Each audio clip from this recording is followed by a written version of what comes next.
The thoughts, views, and comments expressed by the hosts, their guests, callers, and advisors on Eye of the Nation are not necessarily those of the management, ownership, or production unit of ILS, the Verizon Media Group. Eye on the Nation is a production of ILTV Studios and cannot be represented in part or entirety without the express written consent of the Verizon Media Group. Eye on the Nation is the intellectual property of the Verizon Media Group. Copyright 2026. All rights are reserved.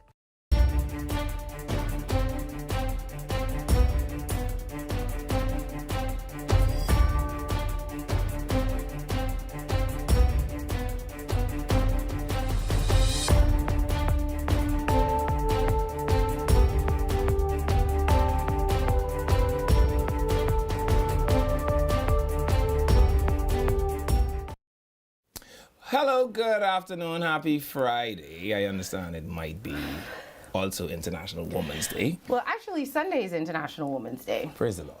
So you didn't forget to tell anybody today. Good. But today's like the last day, I guess, if you're at work, to tell your female co-hosts or producers.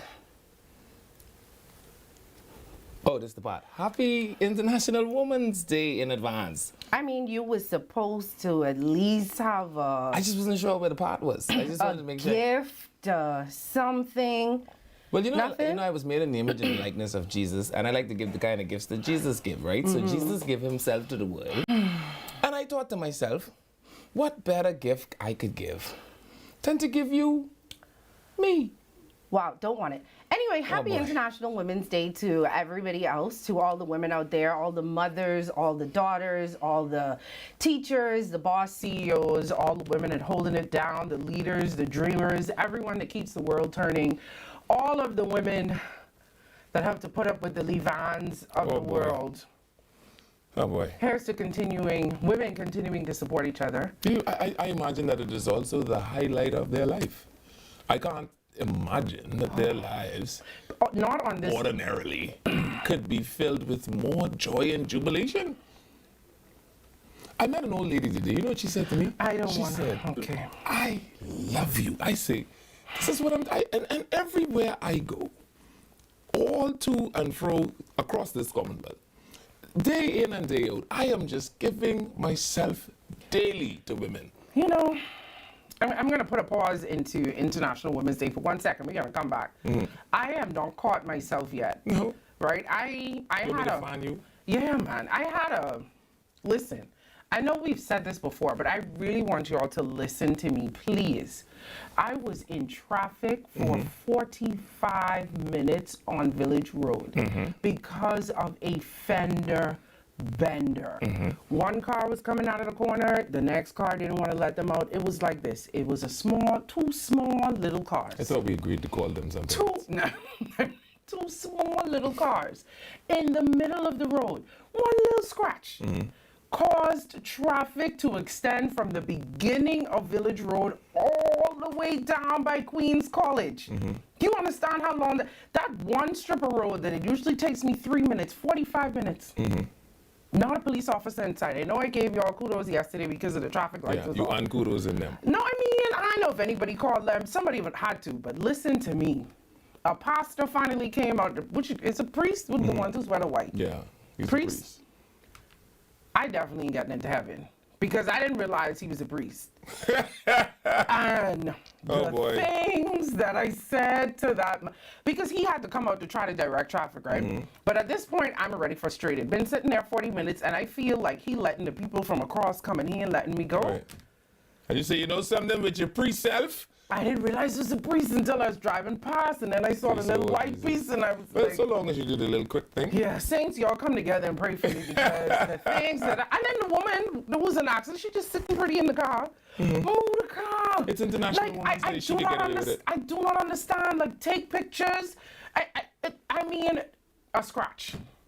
A scratch. And I'm telling you that Mr. Ingram, if he's done anything, made it unnecessary for you to sit in the middle of the road. You could just report it to your insurance company. I'm literally in the middle of the. Nobody could come this way. Nobody could come this way, and it happened on a corner. Yeah. So now everybody's fighting to go around these cars, And and, that it's area is blocking a awkward. corner. And you know what else is funny? Because that area is such a narrow area, right? Going towards Soldier Road, or is that Soldier Road? Yeah, Romington Road? that's. But what you will also find is that you notice that they put those new ribbed paintings in the road. I understand it's because people is be knocking down them wall left, right, and center. If you Really? drive along that thoroughfare and notice ain't nobody got wall, everybody just got rubble. People been in front of there. Yeah, this is the most wall knocking down this area. Listen, Manuel, please, man. It was so unnecessary. And the things that I said, and I need to apologize to these two because I was like, I'm not gonna make the show, and I was like screaming in the group that we're she always was a together. crazy lady. And I said some bad words out of frustration. Yeah. So I apologize that y'all had to listen to that. But boy, But hey, Moody's car. at least it's International Women's Day. And I hope that you were nice to women today. I hope all the men in all those jobs were nice to women today. And I hope all the women out there who deserve it today get something from these ungrateful leavings of the world. Eye on the Nation will be back right after these messages.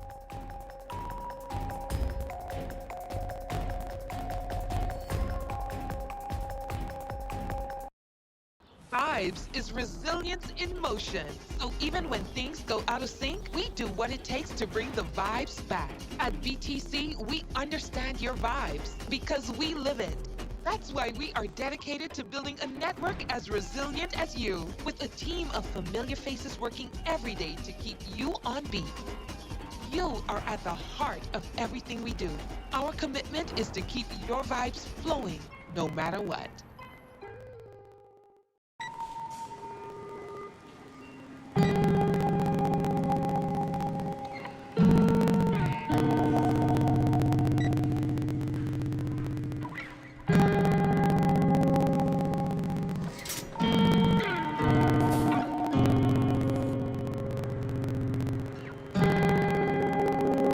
We all know there are ways we can help.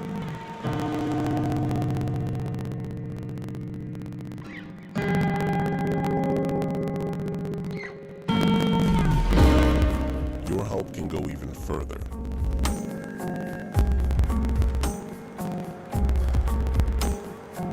Be an everyday superhero.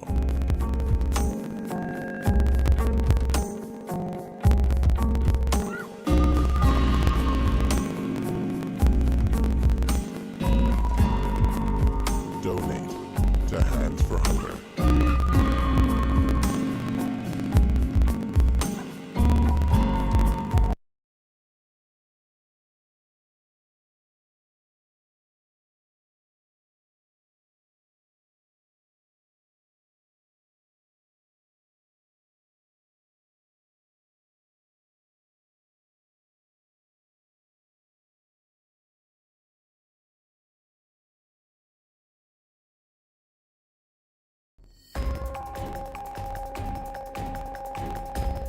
Welcome back to Eye on the Nation.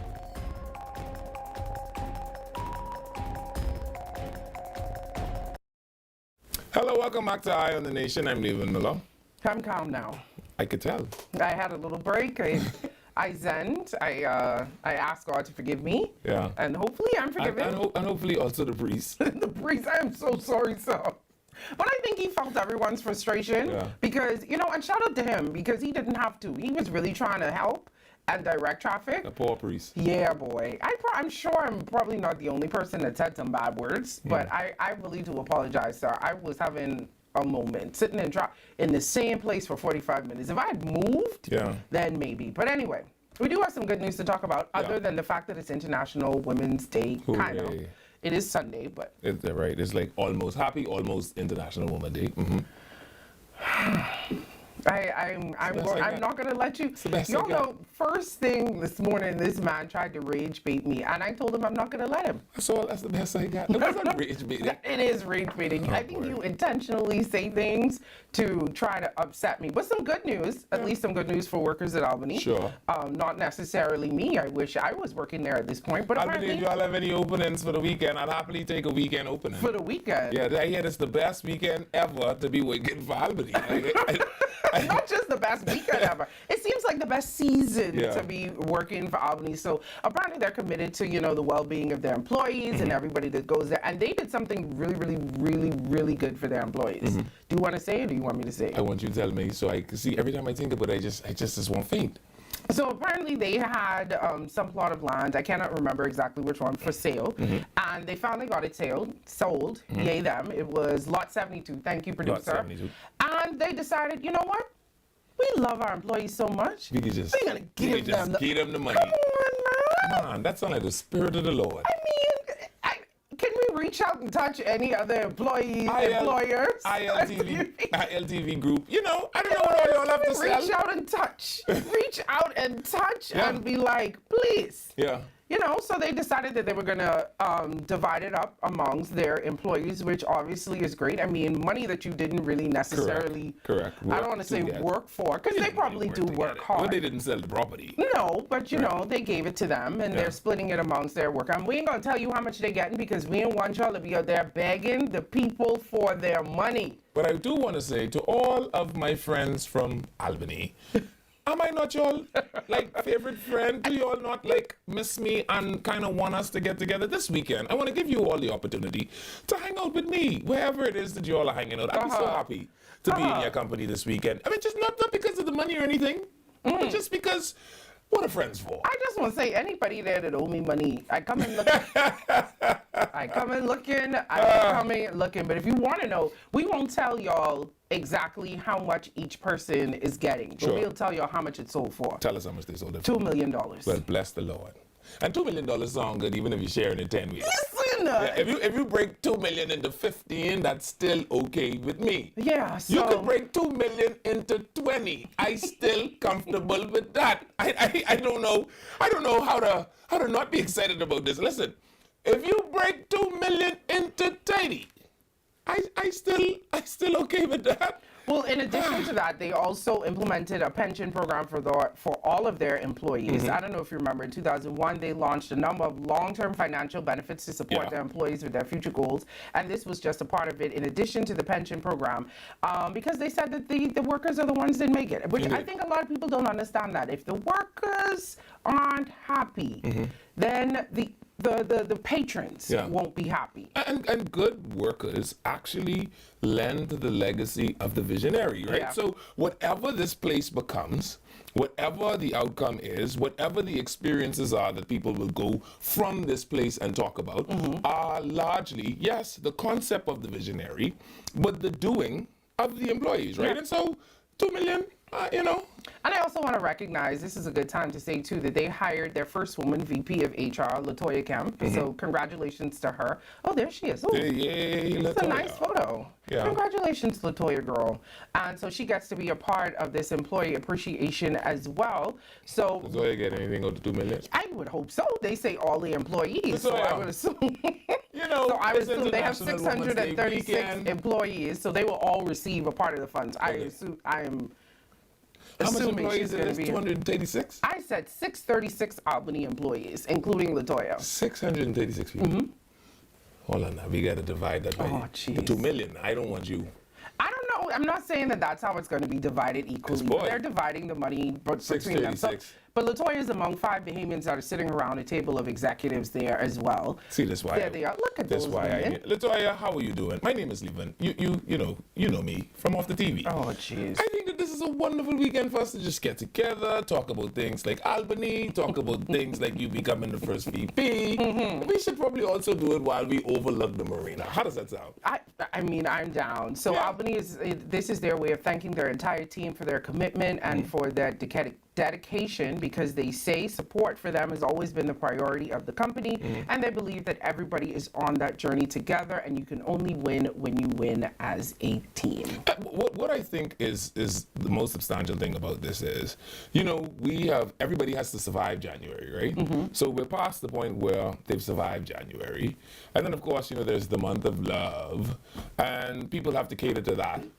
But now we're in March, and many people are really beginning to set the trim of their sail for how the rest of the year will turn out, especially financially. You're finally getting over the lull from the Christmas spending, etc. What a wonderful injection It is. into your forward prospects as you just maneuver your way through life. School fees are upon us. Mm-hmm. There may be small renovations that you want to do. There may be some small business undertakings. There are so many things that you could do with that. Can be. And I'll just put it out there too. They deserve it, because those employees, I don't know if you've ever been there, because I know you don't really go where, But that's only because I'm a local community where watering we hole go. I'm ambassador. just saying, right? I'm just saying. But the employees are friendly. They're always super nice. The ambiance, the experience, everything when you go in the back there is amazing. And so they deserve it, and they deserve a little No, bit. I absolutely agree. And it ain't nothing like money you don't have to pay back. I just will put that out there again. I feel like they should write that in the Bible.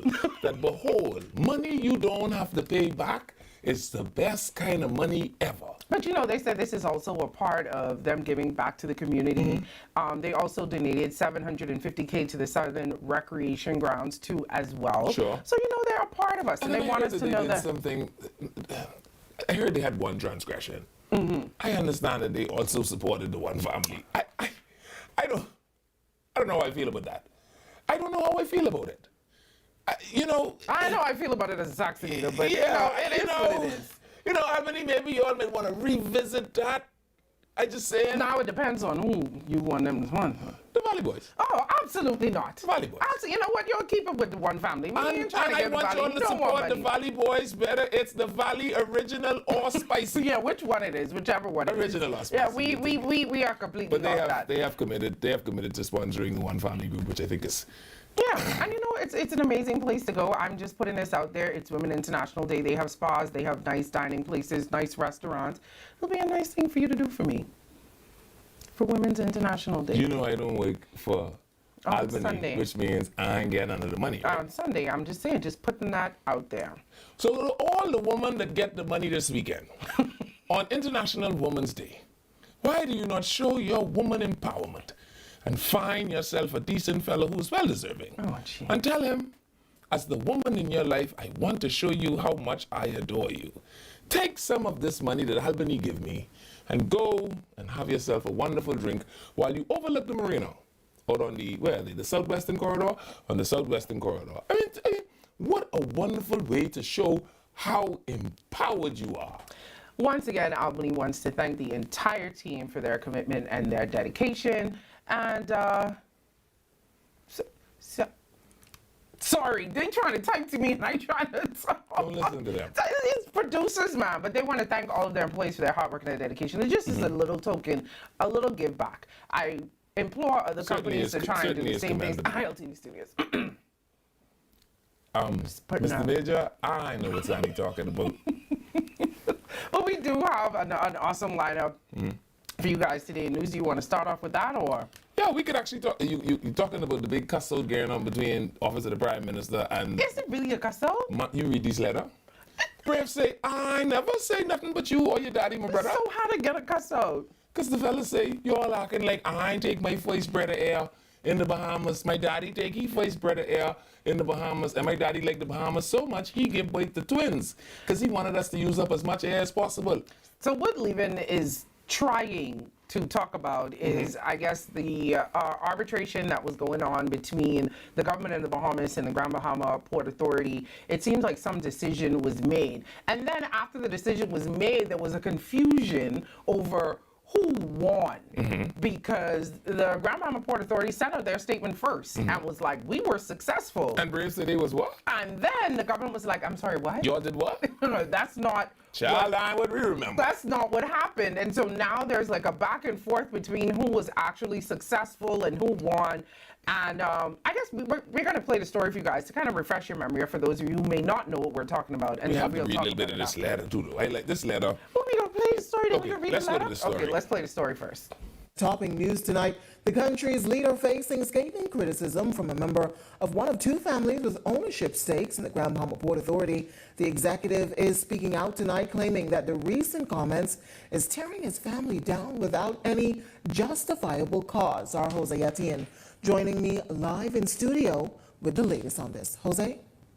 While Janea Rupert Hayward, co-chair of the Grand Bahama Port Authority, is accusing Prime Minister Philip Davis of being divisive as tensions continue between the government and the GBPA following the tribunal's partial arbitration ruling. Hayward made the claim in an open letter, saying he is a multi-generational Bahamian who, along with his family, is being wrongfully vilified. In the letter, Hayward said recent rhetoric has portrayed the Hayward family as outsiders or as somehow standing against the country's sovereignty, a characterization he described as deeply painful. He also urged the Prime Ministers to speak with fairness and respect, even in moments of political disagreement. But Prime Minister Davis has also been sharply critical of the Grand Bahama Port Authority, accusing it of being misleading about the tribunal's ruling. Hayward also taking exception to what he says are suggestions that the Hayward family are, quote, paper Bahamians, although we have not seen that exact phrase in the Prime Minister's recent speeches. I cannot live with an arrangement in which two families decide the fate of tens of thousands of Bahamians in Freeport. In Freeport is not the private estate of any family. It is the home of Bahamians who have the right to determine their own future through the laws and institutions of this Commonwealth. The old order, in which private interests claim the right to sit above Bahamian law, is coming to an end. We will break that order. We will replace it with one in which Bahamian sovereignty is real in Freeport. Now, the next phase of the arbitration process is pending, but in the meantime, both sides agree on one thing, that collaboration moving forward is important. But as they say, talk is cheap, and only time will tell if the actions of both sides will speak louder than words or whether the legal wrangling could burn the bridge beyond repair. For But I ain't even need to go to court. I can tell you this bridge looked like it on fire, my brother. Let me tell All right? you, let me give y'all a simple breakdown of exactly what happened. So the GBPA and the government have been in this kind of argument about who They are in owes arbitration. who money, Right. right? So the government is claiming that the Grand Bahama Port Authority owed them about $350 something million in like administrative fees and stuff that have accrued over the years. And the Grand Bahama Port Authority was like, well, y'all owe us like $1 billion. Like, so I don't know if they countersued just because the government sued, because it's something petty that I would do. Right. If someone sued me, I could try and That's sue a them good back. legal maneuver. Or if they actually believed that the government did owe them this money. What they're saying is that the government has reneged on its part of the agreement, and as a result of that, that it has cost them X amount of dollars in operational costs because of the government's laxity. Well, in any event, the tribunal dismissed both of the claims, Right. pretty much, and was like, y'all got to come back and try and come up with some real figures, I guess, with the government saying that they owed. So they did say that GBPA must pay the government the fee, their annual fees Right. that is owed, but the $357 million, that ain't it, Right. and the $1 billion, that ain't it. Right. So from today on, from now until 2054, GBPA must pay. Now, what the government has to go back to some sort of arbitration for, or they could come to some agreement, or the government could actually go into a lawsuit over it, is whether or not they will pay the full 354, or whether or not they will go to some other mediation. Well, the 354 was dismissed. Was It's dismissed, dismissed. so they ain't paying that. But So- what the arbitrators have agreed is, y'all should have been paying. What that amount is, we ain't sure. yeah, but they still have to continue to pay. Now That's they have the thing. right? But- So they pay. So they won't accrue any more debt. But at some point they're gonna have to figure out what the debt amount is. So ain't nobody really win. Government just gonna get their money and they ain't gonna get whatever they claim was the back pay or Yeah. the back administrative fees that was owed.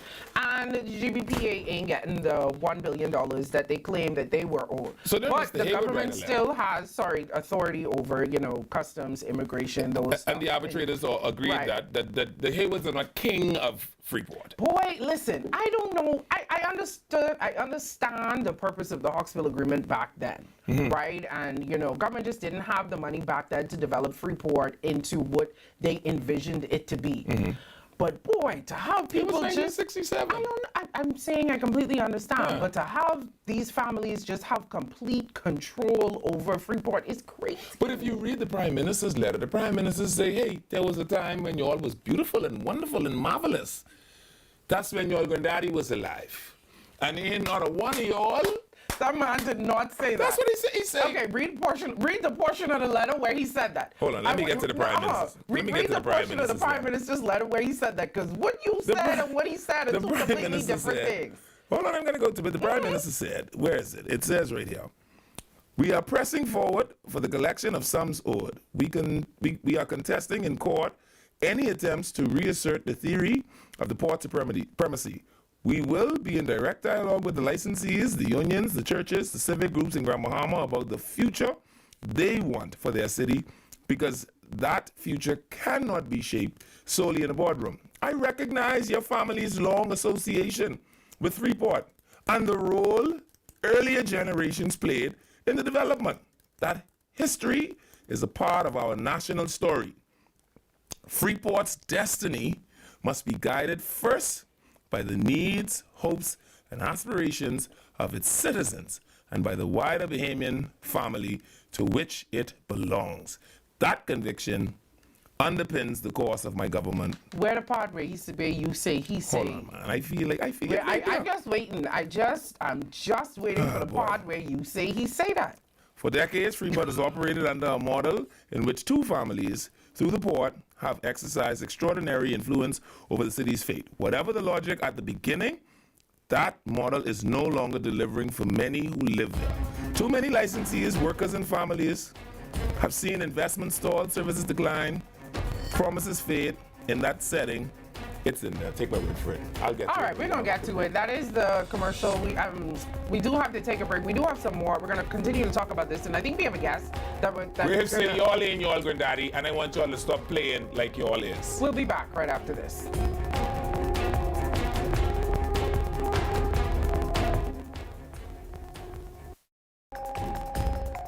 Eye on the Nation will be back right after these messages.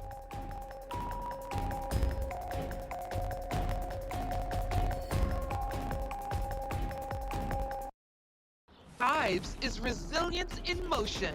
So even when things go out of sync, we do what it takes to bring the vibes back. At BTC, we understand your vibes because we live it. That's why we are dedicated to building a network as resilient as you, with a team of familiar faces working every day to keep you on beat. You are at the heart of everything we do. Our commitment is to keep your vibes flowing no matter what.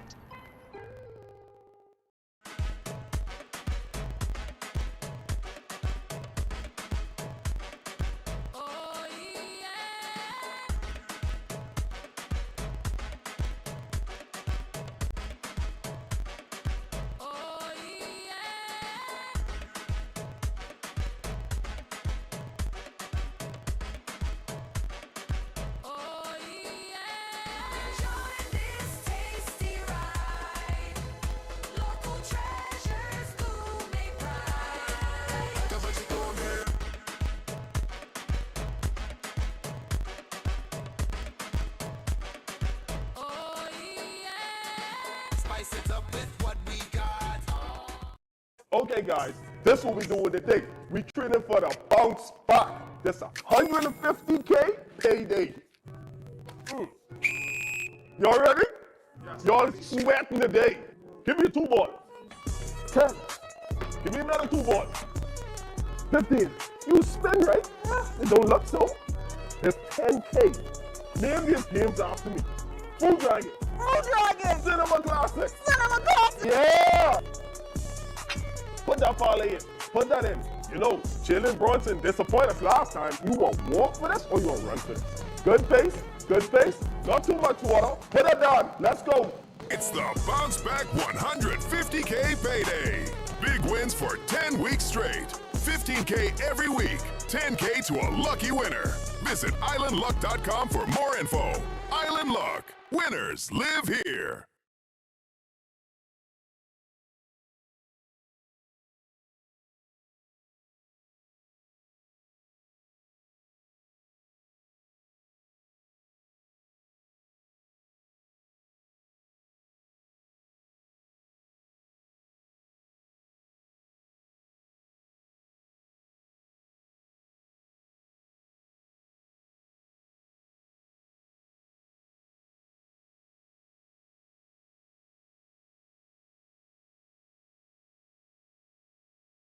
It's time for Quick Draw. Get out your tickets now. We're playing Quick 2, 3, and 4. Good luck.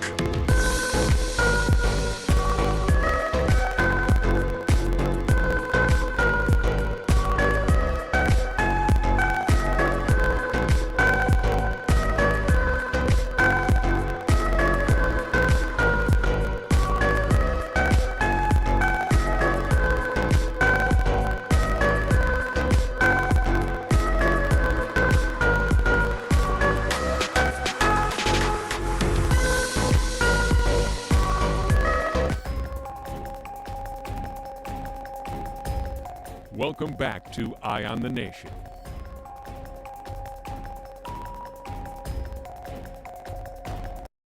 Hello, welcome back to Eye on the Nation. I'm Leland Miller. I'm Sandy Brown. We left off with this one trying to find. I find it. You translate it for me and you tell me what it says. Okay, you read and I translate, or you want me to? Yeah, I can Okay. read and then you translate. Okay.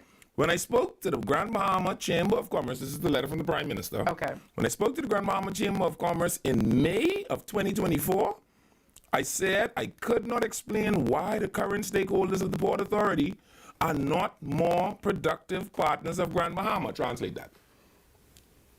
Repeat it one more time. Repeat it one more time. When I spoke, You want me to do it line by line? yeah, when I spoke Okay. to the, you passed literature in school? Yeah, let's go. Okay, when I spoke to the Grand Bahama Chamber of Commerce in May of 2024, When I talked to them people 2 years ago, I said I could not explain why the current shareholders of the Port Authority are not more productive partners for Grand Bahama. I tell them I don't understand why the Grand Bahama Port Authority doing this foolishness. I reminded them that this was not always the case. And it wasn't always like that.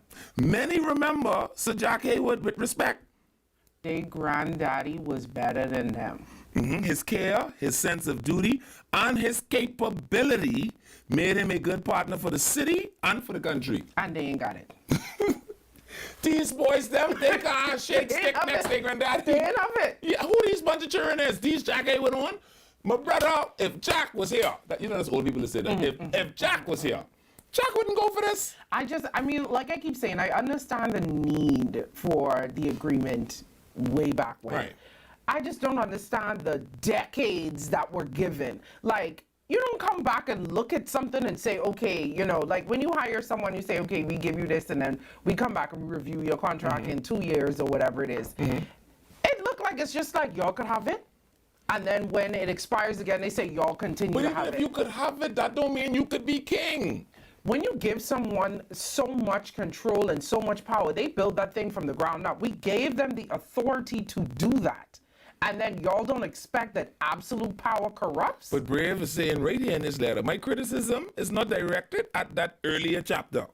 It is directed at the failure of this present owners to meet the standard and at the posture the port has chosen to adopt. Y'all can't be king. Well, then the man come back and say, I's a Bahamian. I don't know what has to do with Bahamian. what. My daddy was a Say Bahamian. he's a first generation Bahamian. I think we have his letter. Me and my twin brother is Bahamian. We born in Princess Margaret. What did that have to do with I didn't anything? hear say they bought He it. said that in his... Pull the letter. boy. Pull the letter. You Let have me to read convince that letter. Negroes of everything. Because your reading skills ain't the best. Send me the letter. Okay, all Yeah, right. send me the letter. I can read this letter, and then you will translate that letter. Okay, Is all right. that Let me better? let me send the letter to you. But I 'cause- know just a piece of the letter. The part that everybody was talking about was where he said, "I'm a Bahamian." I don't think that anybody ever accused him Of being a not being Bahamian. a Bahamian. Yeah, of being a not Bahamian. Unless I missed that part in the House or in the statement that the Prime Minister released. But he came back and he's like, "I'm a Bahamian." Yeah, So- and I ain't just reach. I's a long-standing Bahamian. I's a I've been a Bahamian with long tenure. time.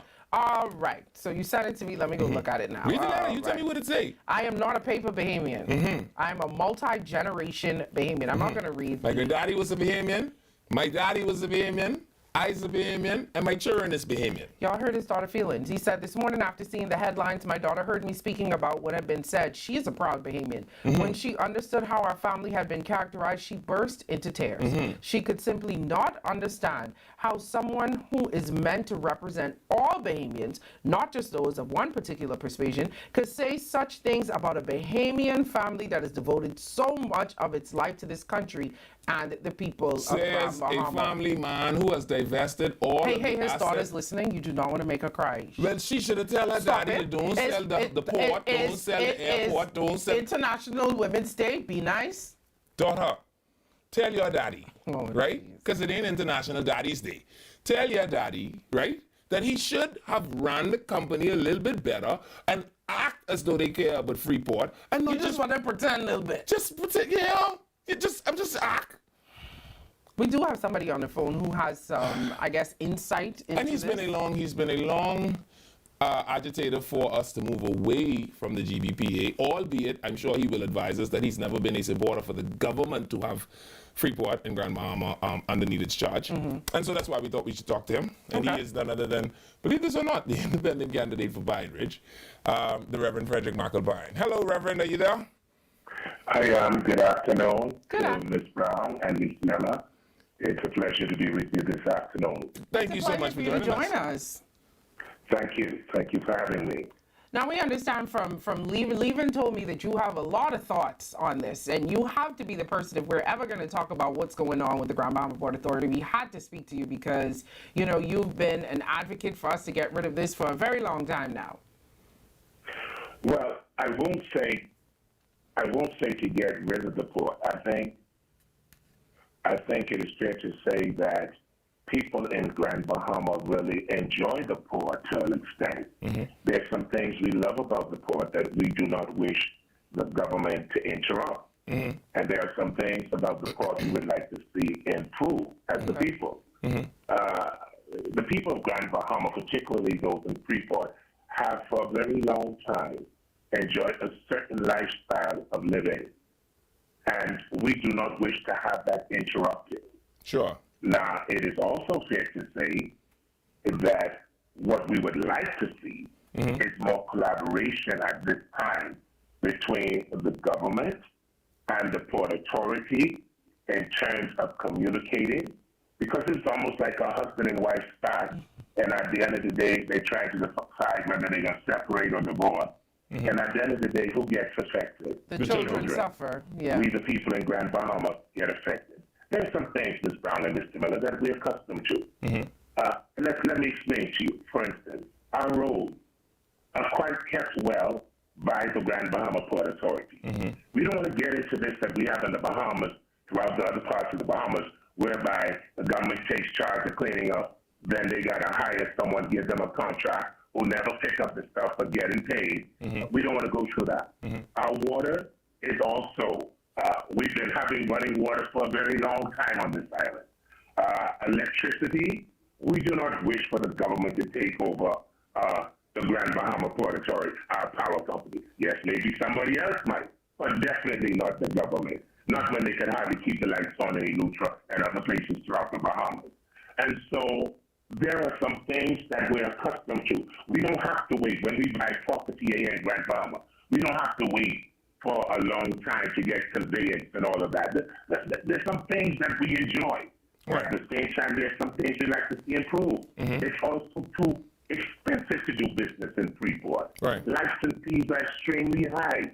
By the time as you get your license, rent the place where you want to do your business, and pay for your electricity in terms of your deposit, it's broke before you started. Right. So I'd like to see that be improved by the Port Authority. And then I must be honest and say this as well. We would like to see better communication between the government and the Port Authority. We like to see them come together and speak to each other rather than speaking at each other as they are now doing. Well, Reverend McElpine, the Prime Minister, after the open letter addressed to him by Mr. Hayward, wrote for himself an open letter in response to Mr. Hayward's open letter. And there's a part in there that gets my attention. He says, many remember Sir Jack Hayward with respect. His care, his sense of duty, and his capability made him a good partner for the city and for the country. My criticism is not directed at the earlier chapter. It is directed at the failure of the present owners to meet that standard and at the posture the port has chosen to adopt. Well, I mean, the Prime Minister, from all indications in his letter, is saying that he too shares your sentiments that there was a time when the port could be credited for Grand Bahamians enjoying the kind of lifestyle that you are now suggesting. But according to his letter, similarly, his suggestion is that time has passed. I would say this. This is what I will say. I listened to Ms. Brown's interpretation, but now let me give you my interpretation. Okay. Because I remember saying this to the chairman herself, Sarah St. George. And this is what I said to her and Rupert. The problem we're having in Grand Bahama is this. When your parents were alive, they did a lot. The question is, they didn't have all of the things that you now have. Okay. All of the abilities, internet, cell phone. But how is it that when your parents were here, they did more, and you got more and can't do as much? Something's wrong with that picture. And that's what Grand Bahamians are saying. Sure. Now, in other words, we enjoyed under your father, Edward St. George and Jack Haywood, we enjoyed comfortability. But now we're saying, you're not doing as much. You can do more because you have more amenities. Times have changed. Things have changed, and we require more. But in all fairness now, even when it comes to the government, in all fairness, and let me also say this, during that time, Mr. Miller and Ms. Brown, let's also be fair. The government and St. George and Jack Haywood communicated with Sir Linden. They also communicated with Mr. Ingram. Somehow, after that, things went haywire. Besides the storms and all, because the communication was not the same in terms of collaborations between the government and the Port Authority. And that is what people are asking for. We're asking for a communication. We're asking for them to come together and put us in a better position. Let me give you an example. The government takes a lot of credit right now for things in Grand Bahama, but the truth be known, the shipyard, the Port Authority, the Carnival Cruise, don't mind the noise in the market, the Port Authority. I would like to see Six Senses come to fruition. I don't know what's the hold up. I doubt it's the Port Authority. But at the end of the day, everything, the container port, everything we're enjoying and giving us life and sustainability right now is the Port Authority. Let me give you another example. Y'all got all kind of hotels in Nassau. Y'all putting them all over the place in the Bahamas. Why isn't the government directing some of them to Grand Bahama? Knowing that we are in the street that we're in. Why not say, you know what, send one of these hotels to Grand Bahama? Now, I have a question. At the beginning, you said that there are things that Grand Bahamians enjoy, obviously, about having the port there, and some things that they don't. You talked about how they want the government to communicate more, but how they also don't want the government to get involved in some of the things because they don't want it to be run the way that the government industries, I guess, run in other islands. So then what would be the solution? Because communication is not what's happening, because they're both writing open letters to each other instead of picking up the phone and talking and communicating. So what do you think a solution could be that would make the government happy, the Grand Bahama Port Authority happy, and the people of Grand Bahama happy? I think what would make them happy, Ms. Brown, is if everybody starts, take a deep breath, and let's get some people together, the Grand Bahama Chamber of Commerce, the Grand Bahama Christian Council, some people throughout the community of influence, put them in a room, and let's begin to talk and hear exactly what the citizenry wants. Let's hear what the government wants. Let's hear what the Port Authority wants. And let's collectively put our heads and minds together for the betterment of Grand Bahama. Not equally so. I need the port to also understand we are not an island unto ourselves. We are the Commonwealth of the Bahamas. And Freeport is not exempt from the Commonwealth of the Bahamas. Right, it's not a kingdom. But there is a legal document called the Hostel Creek Agreement that is in place. And we need to now find out, because at times I think, and this is what I'm asking for, Ms. Brown, and I think the people of Grand Bahama is asking for, that I think we all need to somehow compromise when the need arises. Reverend McAlpine, I see in the letter from Prime Minister Davis, he has alluded to doing exactly what it is that you were suggesting. His letter says, we are pressing for the collection of sums owed. We are contesting in court any attempt to reassert a theory of port supremacy, which is the port cannot have Freeport as its own kingdom. He goes on to say, we will be in direct dialogue with the licensees, the unions, the churches, civic groups in Grand Bahama about the future they want their city to have.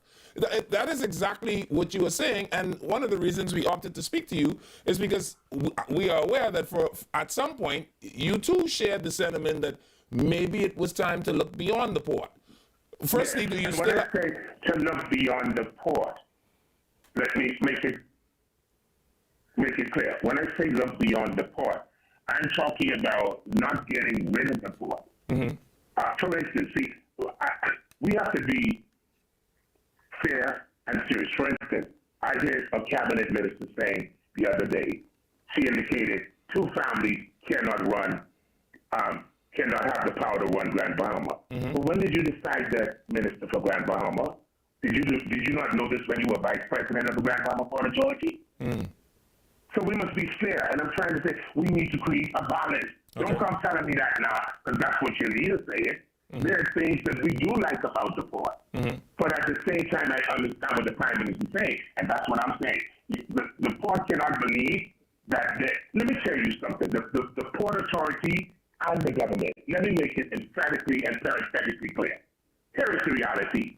Without the people of Grand Bahama, none of you have power. Right. We make the port and we make the government. Right. You're living off of our taxes, whether it's the port or the government of the Bahamas. So do not bypass us. Do not make decisions without consulting us. But that's what the letter says, Reverend McAlpine. The letter says... I hear what the letter says, but it's not always... Don't you remember that time when I was in the House?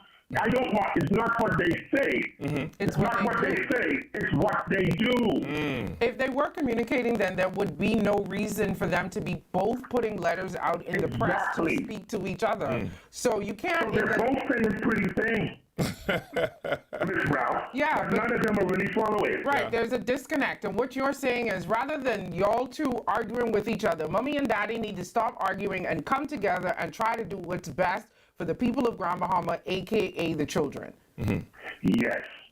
And maybe even we should consider a mediator. Maybe before we get to involving everybody, maybe we need to appoint someone as a true mediator here in Grand Bahama. But that's why they go to court. Yeah, because Reverend, they could have... They're going to court. But if they could have had a mediator, they wouldn't have had to pay whatever lawyers they had to pay to go to court. You know, and who's got to pay that bill? The people of the Bahamas. But Reverend, they didn't go to court in the most genuine sense of the word. They went into arbitration, which is kind of like mediation. It is not necessarily. They both went in and they both still wanted what they wanted, and they let the court decide who was going to get it. And nobody really won in any event. They just did not have to pay. Sure. But arbitration is usually seen in the law as a softer, gentler approach to negotiations. It certainly is lesser in costing because it's not an actual court proceeding. There are independent bodies who have no vested interest that hear the matters of both sides and come to a conclusion. And I mean, and that in itself speaks of volumes of the kind of relationship that these two entities enjoy. Let me say this too. And I just need to make this correction in my understanding. It wasn't that the port was trying to get $1 billion from the government. What the port was saying, based on my understanding, was that over the period of time, the government of the Bahamas has cost them about $1 billion an investment. Right, and Right. they want that money back. Yeah, that's Right. what you cost us. Now, Right. I don't know if they wanted that money back or that was basically to cover the 357 in case Yeah, I mean, it go in their favor. I would have did it too. You sue me, I was gonna sue you back too. I mean, it I ain't hurt got to you, try. Ms. Brown. Yeah. But from what I know, the arbitrators are now saying that the port has to pay the government XYZ until 2054. 2054. Right. They have to Okay. pay them But money. from my understanding, from what I know, I thought the port was always paying every year. And that is the point I make.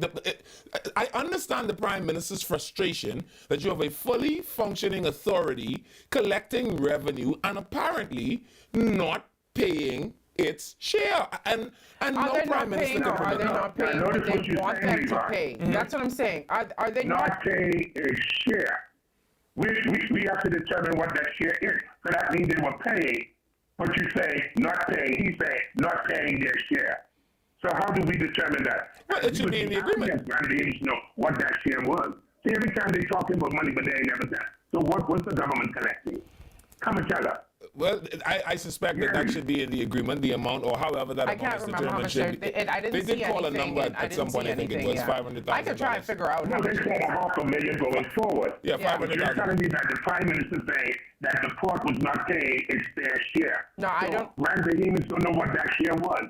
But they also sound like they weren't even paying the $500,000 is the point I make, Reverend McAlpine. It doesn't sound like they were doing any of the things they are required to do based on the agreement that is in place. But now they're required to do it. Right. So the requirement is in place now. What do we do with the 70 or the 60 years prior to today? It's the question that is the elephant in the room because that has a price tag. Of course, the arbitrators are saying not No, $354 let's just million. move forward. No, I feel like at let's this point be we just have to realistic. move What do we do forward. with the last 60 or 70 years? Let's be realistic. And this is what I was talking about when I spoke about compromise. Move forward. You can't expect the government or the Port Authority. I think everybody needs to just pause, take a deep breath, and let's now move forward. Yeah. Because the government of the Bahamas, in its high time with the Port Authority, benefited from the Port Authority. At the time. And there were times when the Port Authority benefited from the government. Come on, man, it's a marriage. Right. But now they fighting So and they now want that a we have come divorce. to this They want a juncture, divorce. No, you can't have a divorce. If you want a divorce, then we got to deal with the assets. Yeah. And that's where it gets complicated. Yeah. Because what happens when they can't agree? Because from what I get in the letter, the Prime Minister is saying we had a better relationship when somebody else was running it. When the granddaddy but it was in seems as though now that whoever's controlling it now, that the relationship isn't so good, and they can't come to an agreement. And so the only thing that seems that they can move on forward from here is if they can get another arbitrator or someone to speak on behalf, because they can't talk to each other, or divorce somehow. Well, the Prime Minister has made it very clear. Any other assertions, I am going before a court with it. The Prime Minister Exactly, made they're that not very speaking clear. to each other anymore. Yeah. But You know everybody something, feelings though? hurt now. You know what, though? Sometimes somebody has to be the bigger person in this relationship. Even if we're going to part ways, we got to part ways in a mature and a peaceful manner.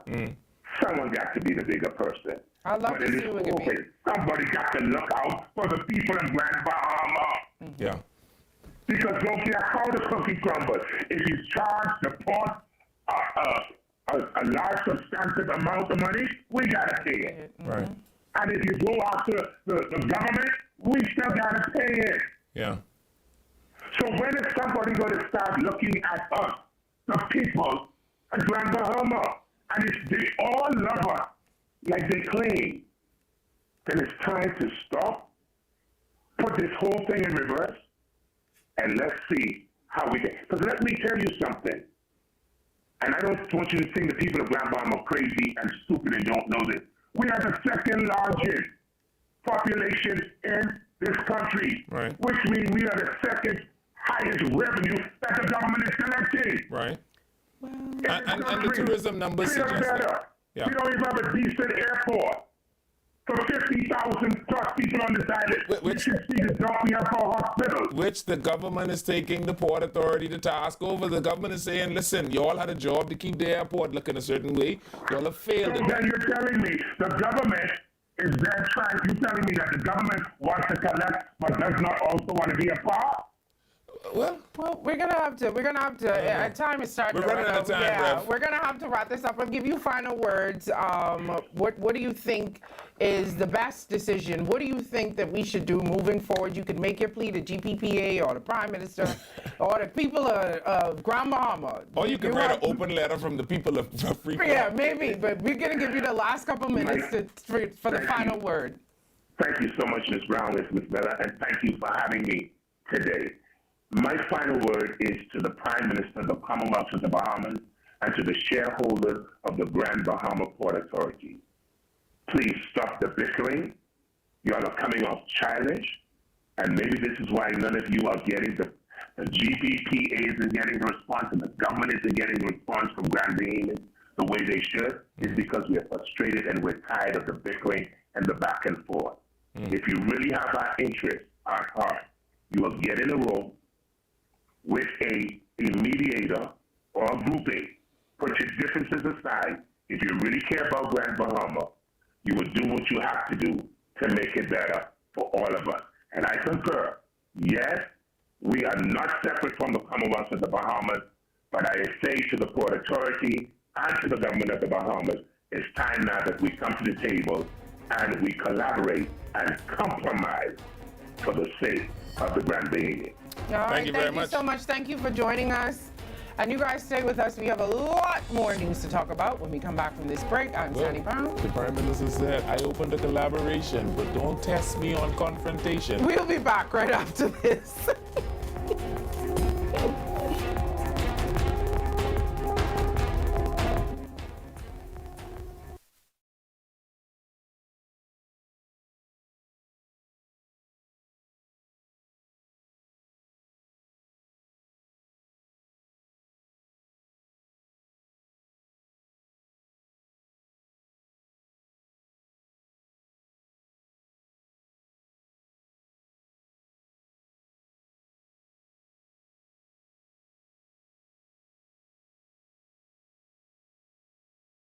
Vibes is resilience in motion.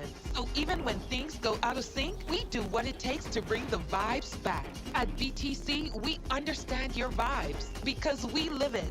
That's why we are dedicated to building a network as resilient as you, with a team of familiar faces working every day to keep you on beat. You are at the heart of everything we do. Our commitment is to keep your vibes flowing no matter what. Once something becomes the common behavior, it is the common behavior. When you operate at that level, personal emotions simply cannot float to the top. For the average normal person that goes to the store, things like that affect us.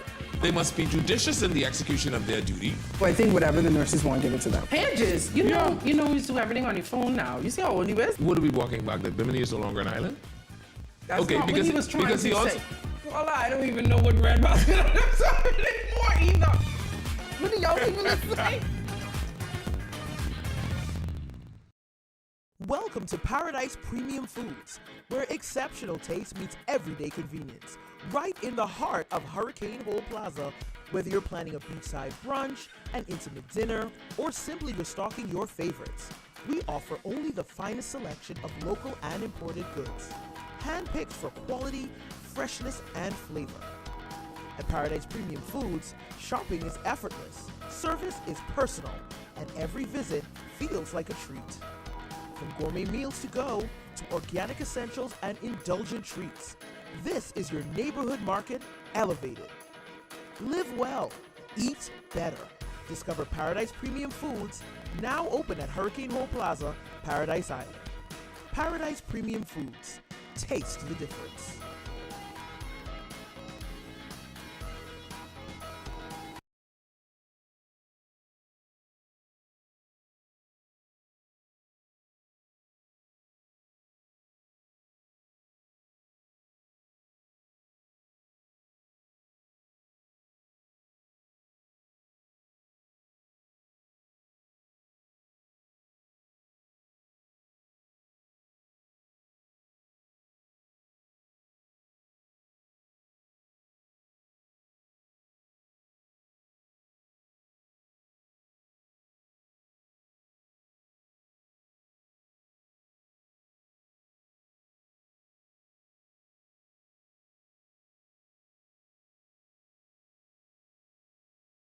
It's time for Quick Draw.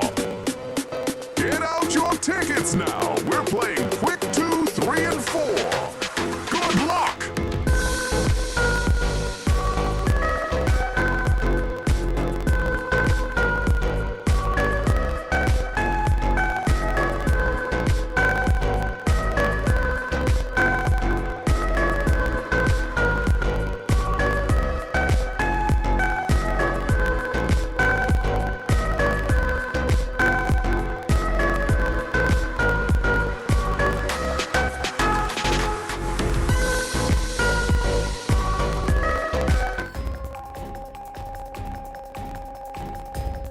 Welcome back to Eye on the Nation.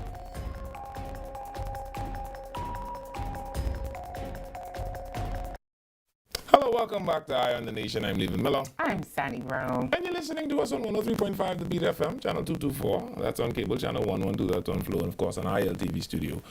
On Facebook, where you should be following us. Make sure, click like, and then click share, or click follow, and then click share, and put it in, in them groups where you all just keep sending good morning. Good morning text. Yeah, put it in there. I'm trying to quickly find something while I met a lady today, by the way, inside Starbucks, who says that she thinks that you're doing a wonderful job. Oh, thank you, lady. Taming me. And I said, lady, listen to me. Thank you, lady. I want to tell you something. I am the untamable. That's what I told her. But she says her mommy listens to us every day and doesn't miss us. And she's quite a fan, by the way. Oh, thank you. I appreciate it. I feel they're really just like you. They tolerate me, but they pair. Not the way these men be dragging me. When I was coming into the studio, there was a lady. She was driving past. Shout out to that lady. She screamed, "Sonny, be nice to Levan today." You see that? You see that? I'm sorry, lady. I'm sorry, ma'am. It's like y'all only see when I respond, but then y'all don't see how this man is baiting me. Prime example, first thing this morning, he starts to bait me. About how y'all jucking up more man again. This the most jucking up set of woman I ever meet in my life. Do you want to talk about the story as the story is, or do you want to start doing this again? Tell us because what the story it is International Women's Day, and I'm trying to be nice to you, and you should at least... The woman juck the man. No, she didn't. What? No, she didn't. Well, if Christ be not risen. She did not. I'm trying to find the story. It did not. I'm trying to find it right now. Rowing and running on. And the woman was in a wheelchair. And she was defending herself. It did not. Hold on, let me find it because I feel like you're trying to so lie because right you're in a wheelchair, you could just juke people? I didn't say that. I'm saying that she was probably defending herself. You don't know what that man came home, whatever. You know what? Before I argue with you, would you like to take me down this rabbit hole and where keep getting all these knives from? They was in the house. I never see jucking up like this ever in all my life. Every time I open up the newspaper, one new woman jucking somebody up. We have to get to the bottom of this. This is unusual behavior. This is not the way Bahamian women over the lifespan of the country known as the Commonwealth of the Bahamas behave. Bahamian women don't just juck people up. And this that story is abnormal. No, this story, well, see, this is what you want to talk about, but there's one, a man slaps girlfriend in face with cutlass during a fight, but that's okay. Right? We don't want to talk about that. We only want to talk about the one instance where the woman pulled a knife who was in a wheelchair. But this is okay. Slapping her in the face with a cutlass in a domestic dispute. I have to read that story. Do you want me to read it for you? Yes, let me read it. Let me read it. Since you pick and choose what you want to bring here. Oh boy. A man has denied in court injuring his girlfriend with a cutlass during a domestic dispute. I won't call his name. He pled not guilty to charges of assault with a dangerous instrument and causing grievous harm. The charges stem from March 2nd when they allegedly got into an argument which escalated by him hitting the woman in her face with a cutlass. He's been granted bail $7,000 and forbidden from coming within 100 feet of the alleged victim. He also has to sign in and out of the police station. So she obviously don't have churn for him because you can't don't be within 100 feet of the woman you got the churn with. That's completely different. Now you straying off from what we're talking about. No, I want you to have the same energy you had yesterday. No. The energy you had yesterday when we were talking about the woman. Yes, and you talking about all these women. Let's have the same energy for this man who hit this woman in her face with a cutlass. It was a domestic dispute. And he slapped her with the cutlass? In her face. Well, I don't know what kind of face she got.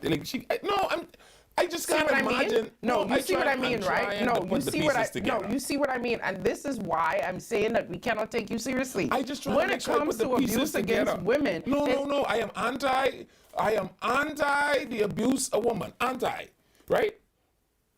I don't know how you could get slapped with a cutlass. What do you mean how? What you mean they slap you with the cutlass? I want that same energy you had when you was doing all that hooting and holler about this man right now. Jucking is basic. Juck. You see that? That's basic. How you tilt your face to get slapped with a cutlass? It just doesn't make sense to me. I cannot believe on this day of women. That's Sunday. Well, we celebrating it today for the people who at work or whatever, right? So let's pretend like it was today, right? That's the domestic jucking up. Yeah, I see it. I was going to wait for you to finish.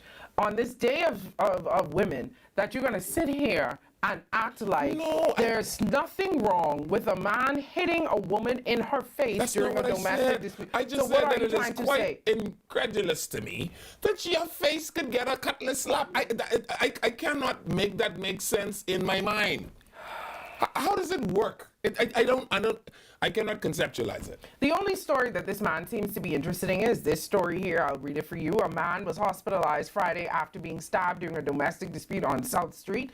According to... You're paying attention to this one. Where this man been? According to initial reports, hospital. shortly after... How you know the woman didn't go to the hospital? Did they tell us All that he had to do was switch that and turn that cutlass a little bit and she could have been dead. Stop making excuses. What is happening with my computer? Stop making excuses for these men. Anyway, according to initial reports, shortly after midnight, police were alerted to the incident and they responded. Officers learned that a woman who was incapacitated due to a medical condition that restricts her ability to walk was at home when her boyfriend returned and allegedly threatened to take her life. Did you hear that part? So he offered her a threat of death. While she was in a wheelchair, while she can't even walk, and he's threatening her life. Though. Police say the woman reportedly. Not walking ain't stopping her jucking hand. Her leg them don't wake, but her jucking hand. Police say the man reportedly charged at the woman with the intent to assault her, at which point she stabbed him in the chest. The woman then called the police for the man and requested help. He then made his way to the Nassau police station where he was taken to the hospital for further medical This attention. woman in a wheelchair, I mean... Well, they didn't say a wheelchair, but they said... incapacitated and can't walk. Yeah. And she wasn't in a wheelchair? She was in a wheelchair? I don't know. They just say she couldn't walk. She was incapacitated. I don't know if they said she was in a wheelchair. She could jump, though. Yeah, well, I just saying, like, this is that so is much the story that you aggression. wanted to read, but I just wanted to point out that for every one of those, there's also on the other side. So can we also? No, because you don't go looking for them. You go intentionally. I think your algorithm is set on things that make you. I don't think. I think your mind just goes over those things. So anything where you could make a woman look bad, that's the story that I want to read. Oh boy. Anyway, we're moving on. I just wanted to point that out, but we're moving on. Okay. We're going to talk about oil prices and what's going on. I remember yesterday you tell me the government leave said the people who ain't paying their light bill light on. We ain't about to have an oil crisis. We were talking about the fact that the government said, don't worry about what's happening with the oil. We have enough. We've hedged our prices or whatever. So amidst whatever's happening in the rising cost of oil, we have enough. So BPL, your lighting going to go And the up. Prime Minister also said there was some, what is this? Must be 40,000 people or there's about, that they cut their light back on. And they did not say 40,000. You just make up stuff. It was a big number. All I saying is, I think it was less than 12,000. But if they said that they paying the light, leave they light off, because we about to start running out of oil. Who said we were starting to run out of oil? You don't have no TV on me. You see all them bomb America shooting over the Middle East? We have an expert on the line. Can we let the expert tell us, and not you, on what you heard at the watering hole? Can we do that? No problem. Thank you. Can we introduce? Hi. Hello, how are you? We're good. How are you? We're online by Vasco Bastian. Hi. Can I call you Vasco, or is it? You can call me anything. Just don't call me Collect. Okay, Vasco, you are the expert on this situation. I do not want to listen to Leave It. Leave It is running around, making like, what do you call it, Chicken Little? Like the world is ending. Levon is a military man who has no experience in the oil business, who don't know what he's talking about. Everything he's telling you on that show is untruth. Oh boy! You know what? We need to have you on more often. Let me set the record straight. The there will never be a shortage of oil in the Commonwealth of the Bahamas. Wow. We have 3 major companies that supply oil in the Bahamas. Esso, Focal, Shell licensee, and Rubus. We have adequate inventory to run this country for many, many, many months and many, many, many years. Wow. Don't believe none Levon say when it comes to oil. Okay. He's not in the oil business. I'm 20 years into this business. Wow. And I think I can speak intelligently to the crisis and what's going on. All right, so tell us what's happening. Oil is always bought in 6 to 8 week cycles, right?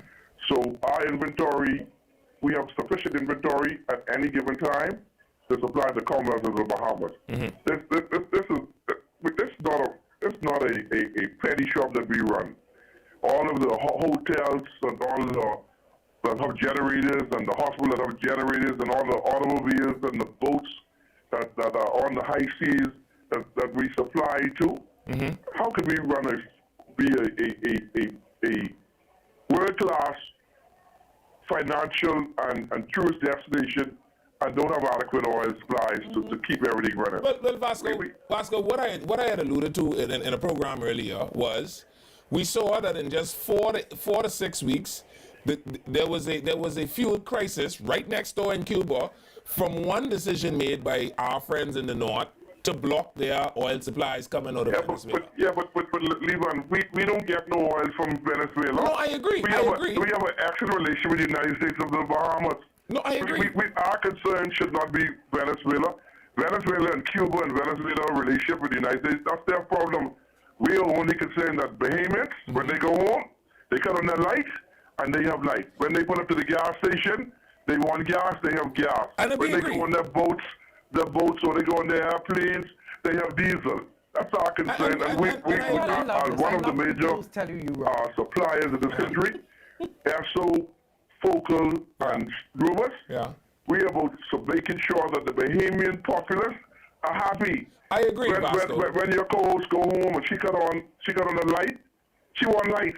Yes. Ain't worrying about whether not happen in Venezuela. No, but if the strikes with them, but our concern is the Bahamian people. But if the strikes continue in the way that they're continuing, we've had oil crises before. We've seen barrels of oil go up to $150 before. You might have a bump in the price of might go up by a couple of cents, but there's never going to be a crisis in the Bahamas where we run out of oil or we run out of we're not able to supply the Bahamian people. You might have a margin increase. You might have a increase in the cost, a minor increase, but that usually don't happen like that. But those increases never come back down. I will tell you, when I started in public transportation 14 years ago, right? Yeah, man. The cost of diesel then was $2.76. Right after the oil crisis, diesel went up from $2.76 to 100% more, $5. And it never came down. No, Levi. There's something in business called cost of goods sold.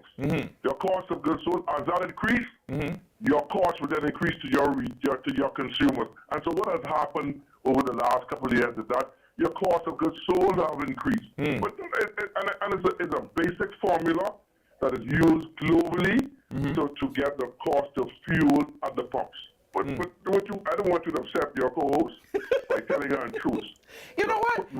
I so appreciate the fact that you're on the phone and that you could put him in his place, because he always...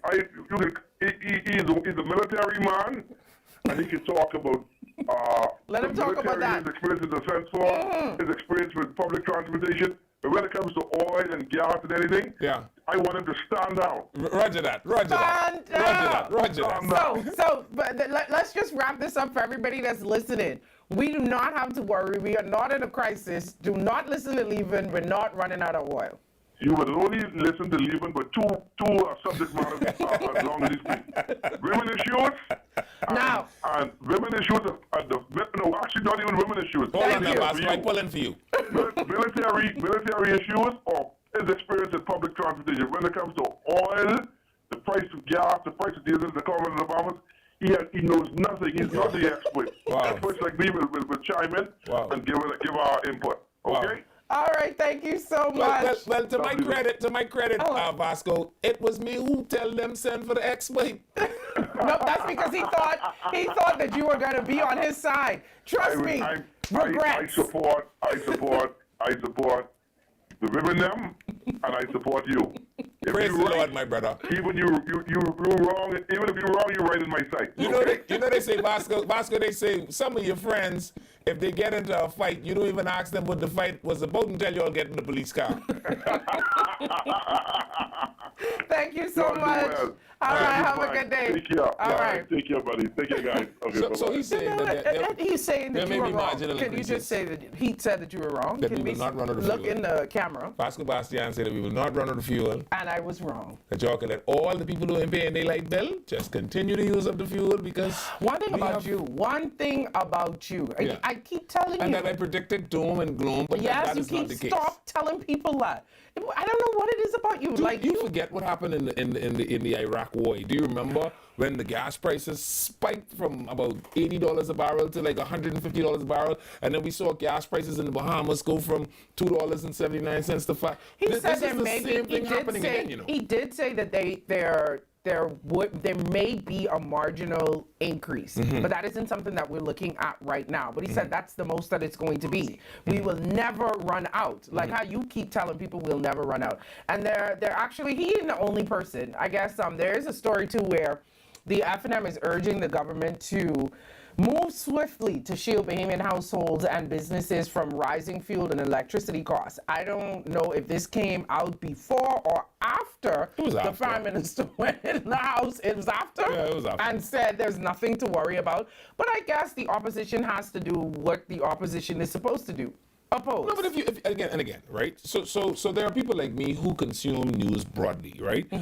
I'm saying to you that literally right across the shore, 80 miles or there's about, or however far it is, 380 miles, we are watching the economy of Cuba come to a screeching halt. But did you hear the experts Vasco say that's not our line, that's not our supply line. That has nothing to do with and us. all I'm saying is, do we know exactly the capacity of the Iranians? Do we know exactly what they intend to do? You heard they said they're not interested in any negotiation So with this this is my administration. question to you.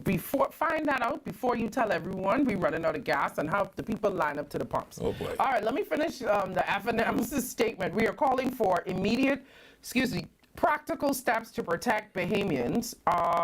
So the opposition, this is what their proposal is. Maybe you could join them with this. Is proposing that the government impose a short-term cap on VAT charged on fuel, similar to measures, I guess, that were previously used in Barbados during a high time. So I guess they're saying if it comes a time when we do have to increase the cost of oil because of whatever's happening in the world, Take the VAT that off the government will take the VAT off of it if that does happen. So under that proposal, VAT will only be charged up to the current average price on the pump. So they will only charge it based on what it is now and not whatever it would be. So it's not taking VAT completely off. Yeah, and you know when people like Vasco them say marginal amount, you know, their margins start from like $0 to $3, you know. So it depends on what you look at as a margin. Now this I agree with the FNM with. They said they're also calling for VAT-free electricity threshold for residential customers to be raised to $600. Because I fall like in that area. Everybody don't fall in that $300. You fall in that $300 area? Yeah, it depends on which month it is. Yeah. Mine fluctuates, but it's never under $300. Saying that an increase in global oil prices will likely lead to higher fuel. For me, one to be burning $300 worth of I don't know how you do that. Yeah, AC on right now. I had some goldfish. Central Air. I had some goldfish. I got rid of them because I thought they were having a party while I was out. There was no way my bill should be what it is, but it is what it is. So the FNM is saying that the government should table the necessary legislative amendments in Parliament immediately, warning that if they wait, so they're kind of with Levan. Don't wait until it happens. And that's all I say. But nobody is saying that it is going to happen. I don't assume that they're going to tell us it's going to happen. So Vasco said that, with 6 to 8 weeks, for sure, we good for 6 to 8. But the Americans are predicting this war is probably going to go minimum 4 months. Yeah, because they're the ones causing the war. And never mind, I need my visa. I just saying, I like to always walk on the side of caution. Anyway, that's what they're saying. They're saying the exact same thing. They're saying that the time is to act now before rising global energy prices. Next thing you know, you turn on the TV and a barrel of oil is $250. What do we do then? Higher costs for Bahamian goods. So they're saying that all these things will give households temporary breathing room if bills begin to climb. Right. So they're just asking the government to be proactive, just in case this does happen. I highly doubt the government is going to respond to the statement. Have they? No. I haven't seen it. No, but that's what they want to happen. Vasco say, y'all don't worry about it right now. We good for now. We good. And he's a subject matter expert, by the way. Yes, he is. And he said you are not. I just want to point out that you are not. I love when other people, especially men, say you are wrong. You see how quiet you got when he said you was wrong? Because when I tell you you're wrong, you see what you used to do is talk over me. But when the men tell you they wrong, you wrong, quiet. Yes, sir. Very humble. I agree with you, Francesca. You see that? Would you like them to? Is that my International Women's Day? Could you time stamp that for us, please? Say it again. Look in the camera and say it again. I agree with you, Francesca. Can we read some of the comments? Because people we've been neglecting our Facebook comments lately, and I guess we're going to open the phone lines when we come back too for anybody who have some things that they want to talk about. People were talking from Macopine and GPPA stuff. So somebody said they have not done anything sensible in Freeport for the last 60 years. I also did the math on what $500,000 would be. How much is that? So if you had $500,000 for 59 years, which is how long they've been in power, that would be $29,500,000. That's a far away from $354 million. I don't do math well, so I don't know if that's true or not. But 59 times 500,000. That sounds right, because if it was 1 million, come on, Francesca, go with me. We ain't gonna do a math lesson right now. I agree with you. That's what you say it is. That's what it is. To find out the half of anything, you times it by 0.5. Oh, geez, we still talking about it. I already conceded, and you still talking about it. So 29 million. So where they get 354 million from? You ask them. Why you asking me? That's an outrageous number. Say, Sonny sound like Sheen on his right. No, I was listening. I was being educated. You know, the Grand Bahama Port Authority is something that I don't have a lot of information on. Very few Bahamians do. Yeah, I don't have first-hand experience with it because I live in New Providence, obviously, so I don't know. I think I've been to Freeport once for work, and I passed in and out. Yeah. So I'm not an expert. So I was honestly just listening to try and gather some information from someone who lives there. So fun fact about me, Freeport is my actual favorite destination. Right? Oh, really? Yeah, I'm in and out of there at least 5 times a year. And, you know, you hear the people of Freeport, I think they're stuck in the nostalgia. I think, because you hear them talk about, boy, we like our streets clean. We like our garbage collect on time. We like reliable power. But we know that they've led protests against so you think power. that they're living in the I think past they're trapped in the nostalgia. And we have to admit that the roads in Grand Bahama aren't what they were, I right? cannot tell you. I have no idea. For people that know. And we also, Bahamians chime in. Let us know. And we also have to admit that the reason Ginger Moxie had to have the beautiful Grand Bahama initiative is because they ain't really been. I remember there was a time when you didn't even see, you know, like how in Nassau you could see a dead dog. You don't see dead animals in Freeport. No, as if they have no animals almost.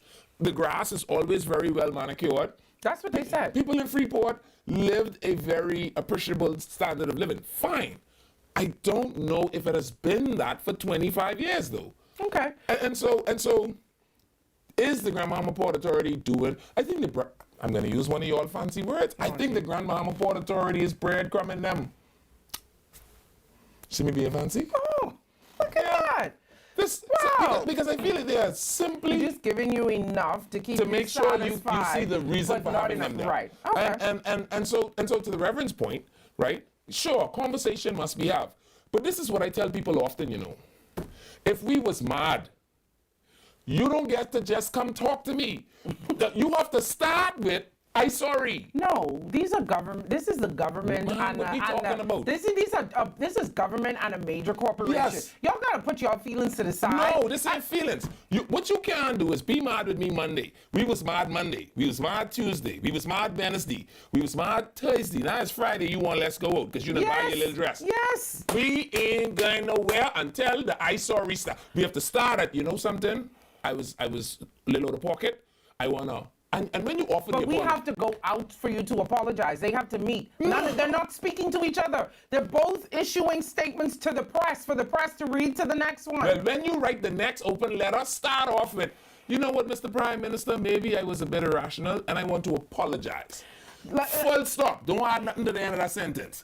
Then, in your new line, say, however, comma.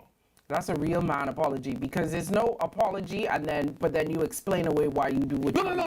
Anyway, let me finish. Let me finish read the comments. The however should talk about the way forward. But you cannot expect there to be anything without the apology. Can I finish read the comments? Go ahead. Thank you. Markopine talking out of both sides of his mouth. When he had the opportunity, mute was the word. And That's now not he's true. trying to be I can't relevant. let them say that. And he took that low blow at Miss Moxie about when she worked for them. I think she is the best to know what they were thinking. Somebody else say, I stand with you, Markopine. Someone else, these politicians sound like the port funding them. What? I don't know. Let's just read it. I'm literally just read it. Markopine do not understand and has not read the Hawksbill Creek Agreement. Someone else, I stand with our PM. We too like to come to the defense of these people who do not have our best interests. Sani and Yvonne, will you guys be running an election show or? We don't Sponsor it. Sponsor it. We'll have the hottest election show on any broadcasting station anywhere in the Bahamas. We'll finish reading the rest of the comments when we come back. Y'all caught me off guard with that one. The Sani and Levin election show. Eye on the Nation. The show already have a name. No, we have to make it a special premiere. Have to be a special. We'll think about it. Think about it, and then we can come back after the break. But wait, so we gotta take a break. Don't move. We'll be back right after this.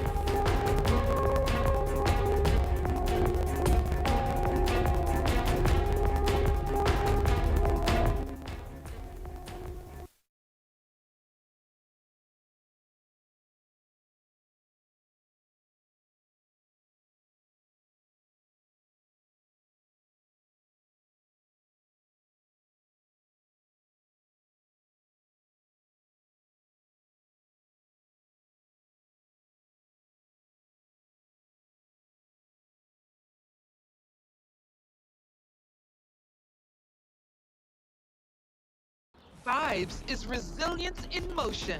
So even when things go out of sync, we do what it takes to bring the vibes back. At BTC, we understand your vibes because we live it. That's why we are dedicated to building a network as resilient as you, with a team of familiar faces working every day to keep you on beat. You are at the heart of everything we do. Our commitment is to keep your vibes flowing, no matter what.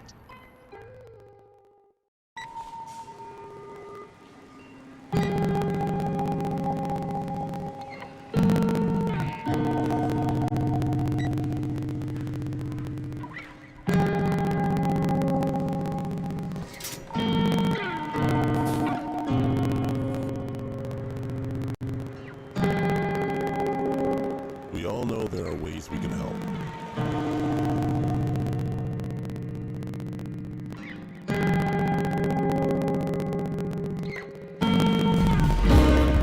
Your help can go even further.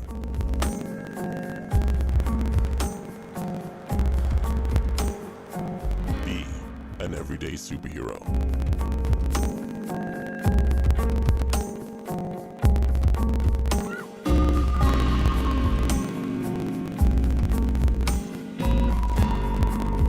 Donate to Hands for Hunger.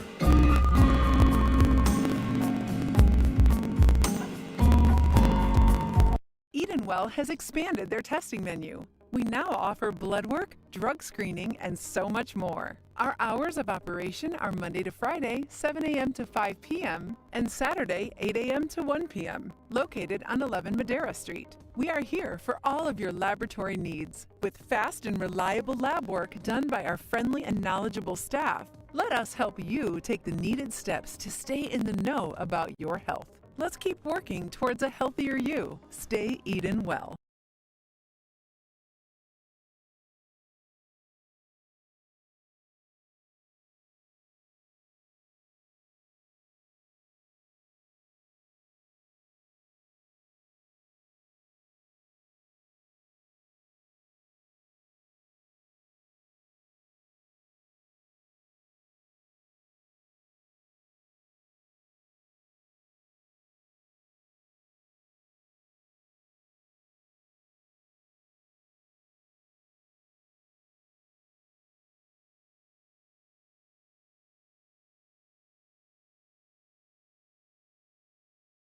It's time for Quick Draw.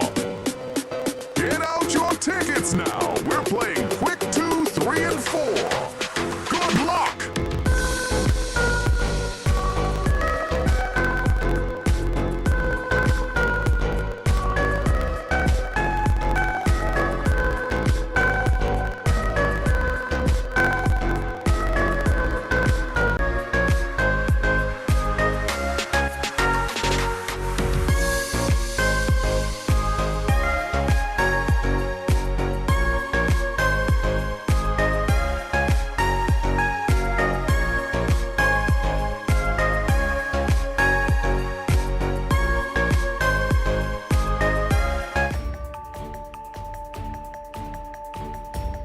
Welcome back to Eye on the Nation.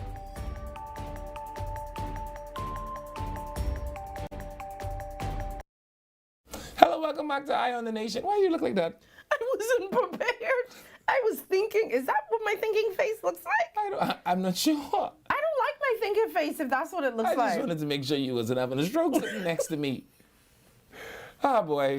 Welcome back to Eye on the Nation. And today is Friday. Mm-hmm. I see my meat package. Don't Somebody worry. promised me a meat package We on eat Friday. Big pork chop this Sunday. Where the meat package is? Don't worry about that. I guess I have to go and get my own meat package, or leave I it have and buy great one for International Women's Day. Will you cook it for International Women's Day? I'll think about it. Buy it and I'll cook it. But Oh boy. 2 meat packages. 2 meat packages. You know she always got to get in here. And if you're wondering where we're getting these meat packages from, well, of course, conveniently located at Balfour Avenue and Charles Vincent Street. Balfour Consumer Meat Mart always has fresh meat and produce with great grocery prices and unique items you won't normally find anywhere else. So they offer 5 different meat packages for every budget. So leave in. Pick which one you could afford, and we will happily take it. They even have a 7-day Adventist package. They have clean, organized, and they have a welcoming shopping environment with friendly and helpful staff. You can order by WhatsApp 544-1515 or give them a call at 328-4702. And of course, there's free shipping to customers in the Family Islands. Freshness, value, and service, all at Balfour Consumer Meat Mart. Yeah. So, you know, I just hear things in the wind, right? In the wind? Yeah, and so while we were on the break, the wind spoke to me.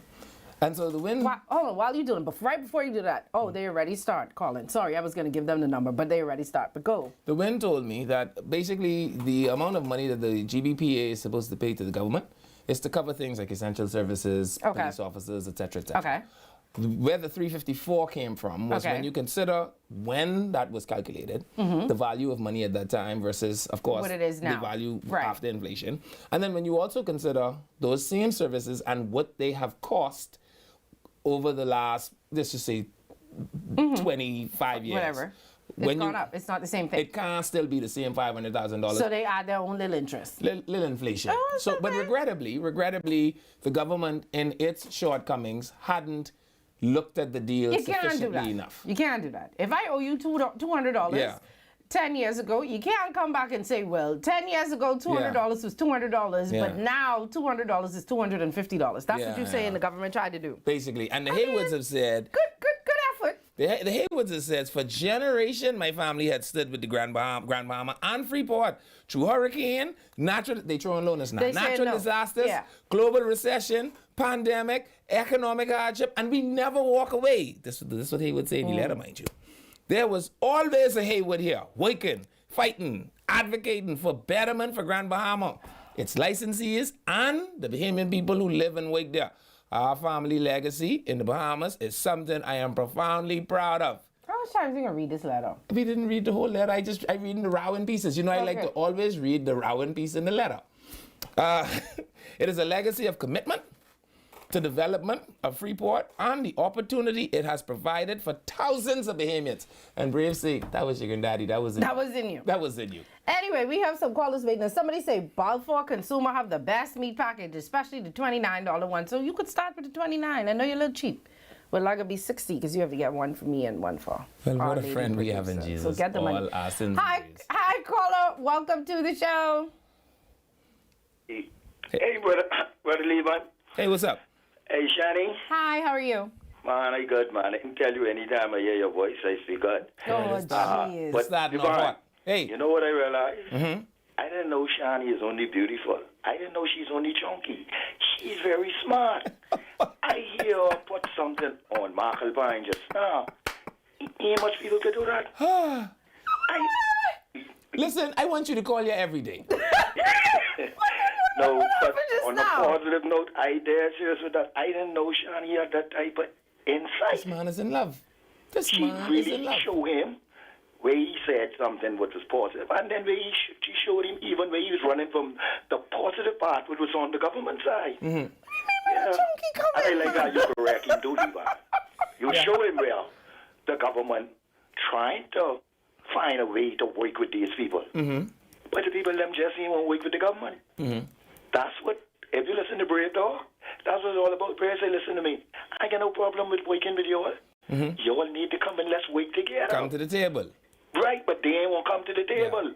Yeah. Because they ain't really got nothing to come to the table. And you know the rule is he who comes to equity must come with clean hands. So Brave say, listen, put a little and if something your on hand the ain't bill. clean, but you coming to the table with. Put a little something on the bill, right? You know like how BECs do you when they disconnect your light on a Thursday, right?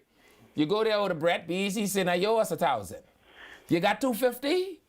Put the $250 on the bill. We could talk about what you could pay every 2 weeks, right? But you can't go to BEC, my brother, with your £2 print. That ain't gonna work. Okay.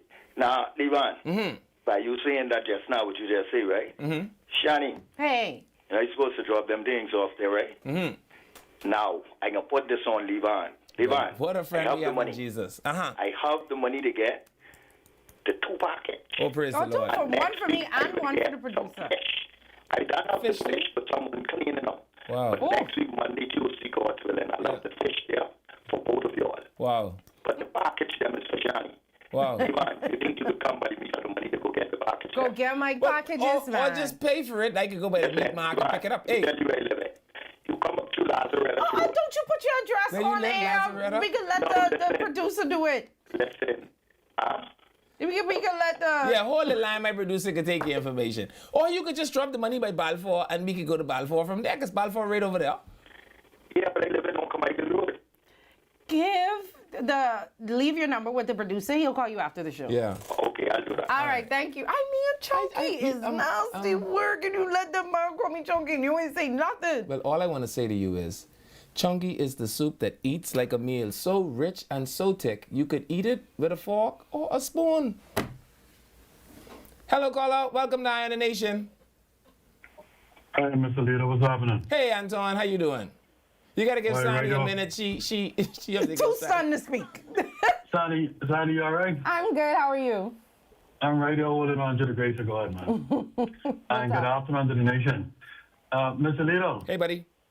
My comments go back to when you had former, chairman, Brother Michael Pine on the line, right? Mm-hmm. And then I have something to say on Mr. Asso. Sure. What's our brother name again? Vasco Bastian. Mr. Bastian. Mm-hmm. Now, look here. Mr. Bastian, I don't know if he was coming to the aid of you, Sonny, because even if he used his approach, right? And I'm not using his approach, but even if we use his approach and we say a marginal increase at the gas pumps, right? Mm-hmm. Right, Sonny? Yes. Then we say a marginal increase at the grocery stores, right? And then we say a marginal increase when we go to purchase clothing items, right? Mm-hmm. And then a marginal increase when we got to go to what you call it, to wash clothes for those of us who go to the washhouse. Right. Right?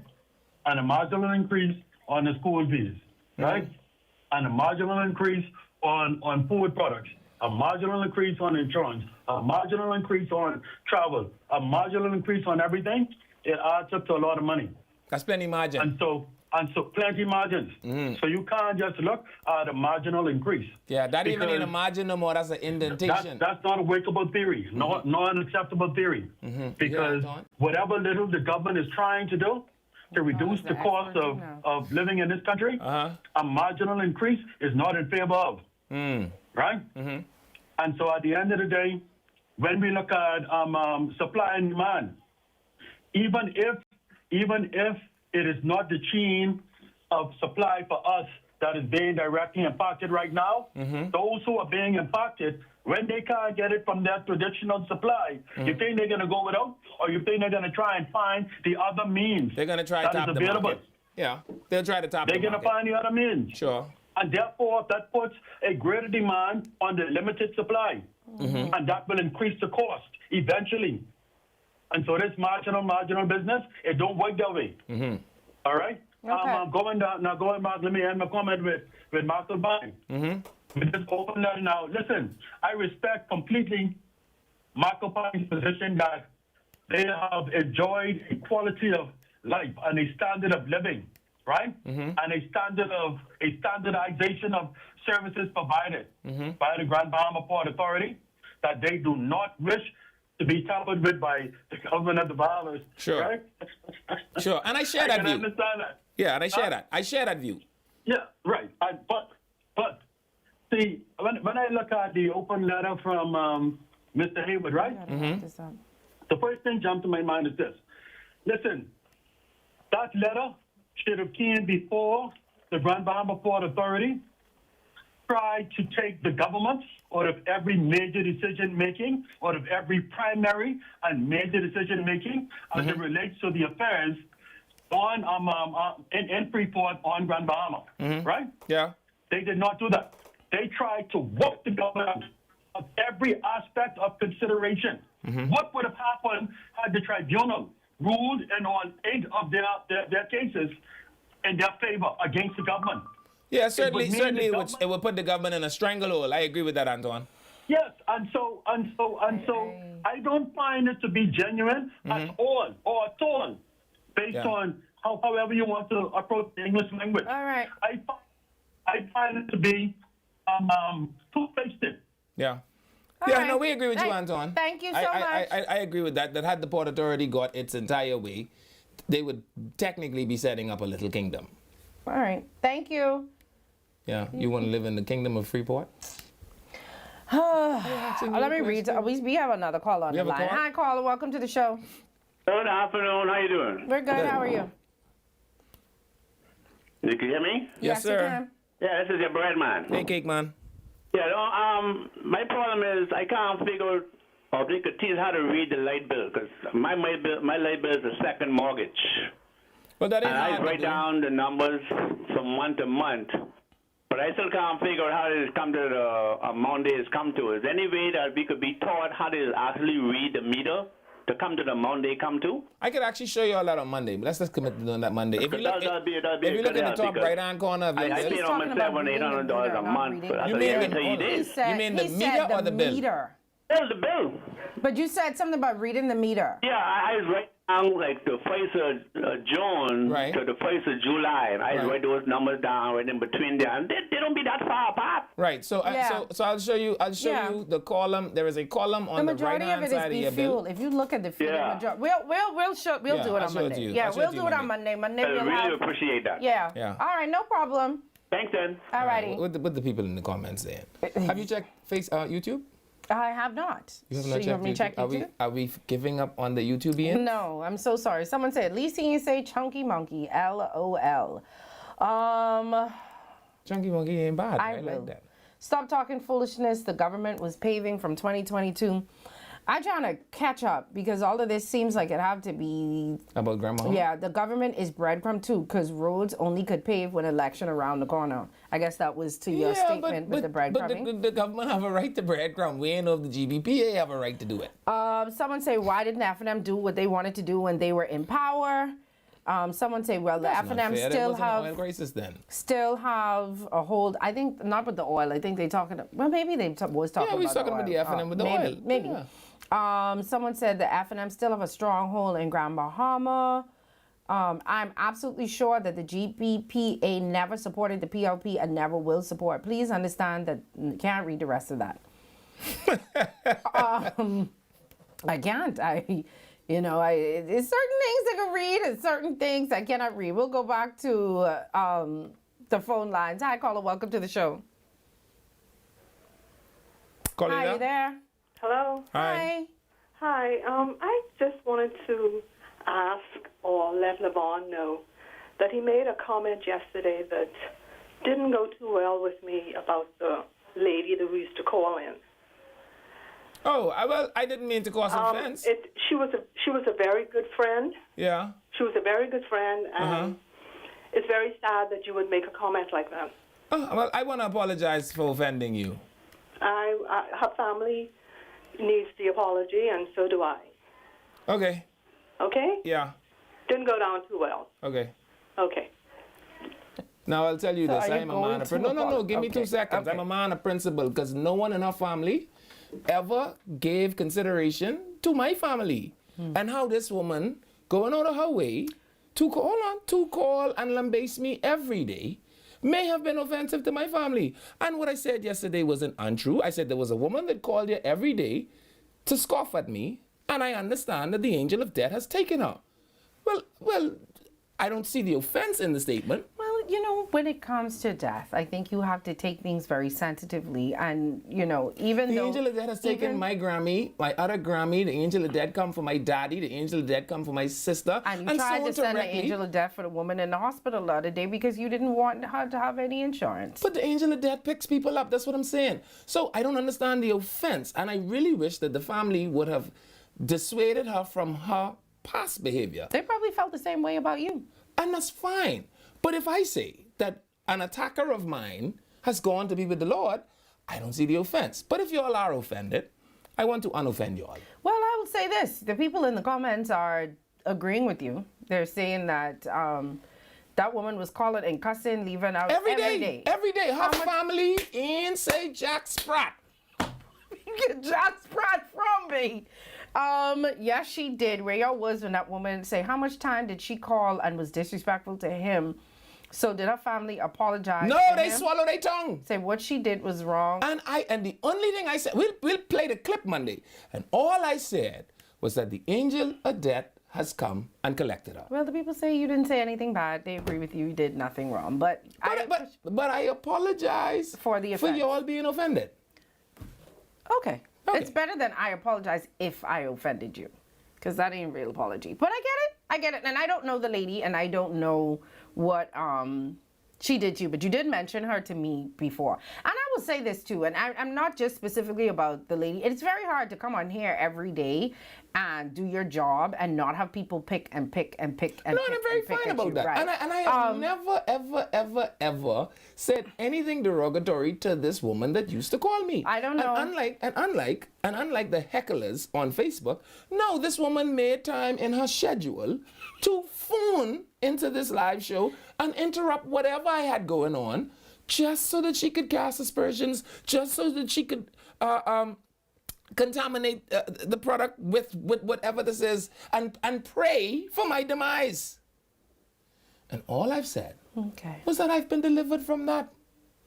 Well, the people agree with you. They said that you did nothing wrong. I guess the they name were of the here Lord from is you. a strong tower. They were here with you from time, and they know what was happening. But Jesus if healed the Jairus' family was daughter. You all offended- still wanted to crucify him. I even didn't know nobody named Jairus. Hello, caller. Welcome to Eye on the Nation. Okay, 32377. Someone said, I'm mad, even want to cut off the poor people. Jesus, you're listening to me? You said it. And then you came back and you said it again. Let me finish the read the people say. Plenty Not the of poor these people, businesses. just the people who ain't paying. The poor people are the ones who aren't paying, leaving. Oh, I can tell you something on the break.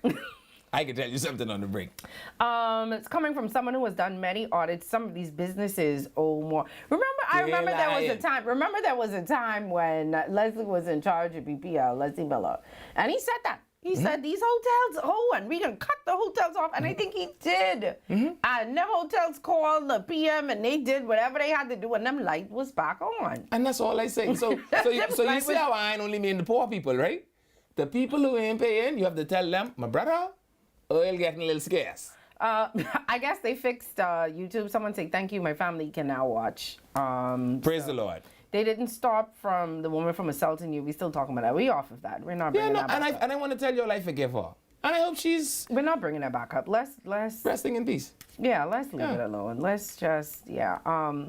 Y'all leave it alone too. Somebody, y'all in the comments, man. You check our YouTube. Okay, let me go on to YouTube. So we go on to YouTube to see what our YouTube people have to say. 323-777-5698, 0775. The reason I am walking around with a whistle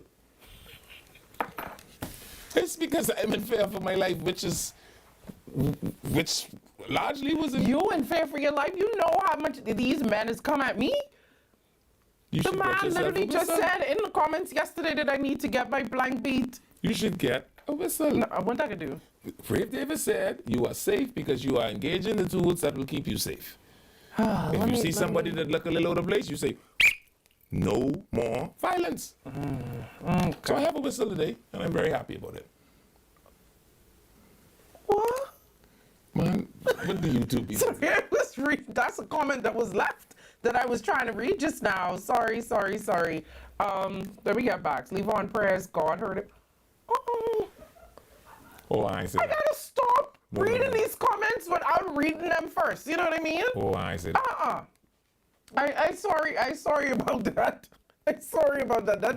I just read it without can we get off this lady? I'm just trying to get to the comment. Let me find some other comments, man. Come on. Someone say Vasco making the most sense. Stand down, Miller.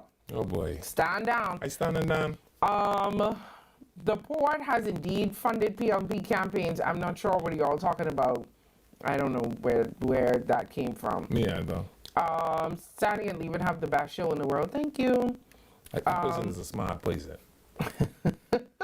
Sandy was too stunned to speak. What was this? Oh, this must be when the man say I eat chunky. Chunky is the soup that eats like a meal. So rich and so thick you could eat it with a fork or a spoon. Levi, please go blow your whistle on this traffic in the capital. Once again, I will say this once again before we close out, because I know I only have a car. Please. The traffic is bad enough in this country without the one little fender bender, and y'all just leaving them car in the road. Yeah. Please move them car. Yeah. Take a picture, do whatever you have to do, but I could see the big accidents. Something big, yes, you don't want anyone to be moved because they may be injured or, not a little scratch on that Swift. You all had a little scratch brown. You all got traffic blocked up from here to Andres. That makes sense? That don't make sense. Somebody said, unfortunately, the audio on YouTube is still muffled, so can we... You check your computer? No, because our producers say they fix it. Hi, caller. Welcome to the show. Yes, Sanchez, Levin Miller, just checking in, but I know I haven't called in for the week. Berenice Johnson, the original. Listen, and Sanchez said she missed you so much, Berenice, you couldn't believe it. Of Nazareth in this most sacred season. And everything is going to be all right with the Progressive Liberal Party for Transparency, led by Philip Edward Brave Davis, and all our prime ministers shall come together, especially my mortal God, to resolve the sovereignty and the monies owed. All money is the best money for everybody, especially the Royal Bahamas Police Force and all the essential services. God bless you all on this weekend. All right, thank you. You know the man when we drive from here to Lazaretta. He say, come Lazaretta for it. He said. That and then almost he an said, exam. Good afternoon. You know what Lazaretta is? These people are really coming to your aid, boy. Hello, caller. Listen to me, Levan. Hey, buddy. Everything is good? Most of the things. The other things I'm reviewing. Chair lady of the Mandos. I know who that is. Me. Allow me to please, Levan. I want all of the in-body people, unbodied, the disabled people of Bamboo Town. I want to invite headquarters in the South Beach Shopping Center. I want them to come out, meet the Prime Minister and the leadership team of the PLP tomorrow. Okay. Come out from morning until as long as you can stay. All right. I want the people, the blind, the crippled, the one in the wheelchair. You got to the send one me a that check for lives- this ad now. I want them out tomorrow. All right. I want us to be counted and a part of this great victory that the PLP is going to pull down. All right. All Make right. sure you tell the chairman of the PLP send me one check Yeah, for that ad, eh? yeah. Thank you. So it's Friday. I will say this: these people are coming to your defense. I know you have your little essay that you need to go say, but the family didn't stop her from insulting you every day. Now an apology. I was offended for you every time she called. Someone said the audio is not fixed on YouTube. Could we please fix it, please? The Lord is my shield and my buckler. Good afternoon, Sani. That woman who used to call had to realize Levon has feelings too. I don't know if he has feelings because he don't care but mine. But anyway. Wow. And she used to call every day with her dirty remarks. I feel like I missed something. Yeah. I miss these dirty remarks. Yeah. I miss the dirty remarks. Where are the dirty remarks? What she used to say. The man called me chunky. Well, in the same breath of saying that, he said that I was beautiful. In the Bahamian vernacular. I said, okay. In the Bahamian vernacular. All right, but before we go, we just have to once again say shout out to Albany and the great work that they're doing with. You see, I want to sit down here, and how you get here, and I just feel like my beer would taste better if I drank it here. With the great work that they are doing to support their staff, you know, the sale of that property for $2 million and splitting up with their staff is something that they did not have to do. And one thing that Levin did say, which is true, it's good to get money that you That you don't have didn't to know pay was back. coming, you know, that you didn't have to pay back. So shout out to them for that and all of the other things that they do to assist people in the community. And if anybody worked out, you know me money, I'm coming for it. Or if you all would like to send us an invitation to come sit down and drink beer while I stay at that, I'm open. You know, I could just find... You know, Keyshawn and I have both agreed that you should... I ain't doing that. It's Friday. You know what that means? This essay has to get shorter. Every Friday you go to frolic, as you go into your places where you water, as you go into your watering hole to do the things that you enjoy, do as much of it as your heart desire, because if it's Friday, that means the boys got paid and the girls are outside looking pretty and they're not gonna look that way forever. Excuse you? So, do your best to enjoy as much of them as you can. Why? Because you only get to live once, and after this, you're dead. So this Friday, when you go into your spaces, tell them pour the first 6 drinks on the counter so the people know you reach. But in all of you, do it. Make sure that your actions don't add to or take away from this population this weekend. Make sure you don't kill nobody. But more importantly, make sure nobody don't kill you. And if you do that, we'll see you back here next week on Eye on the Nation. Right here on 103.5 The Beat FM, channel 224 and channel 112. Thank God.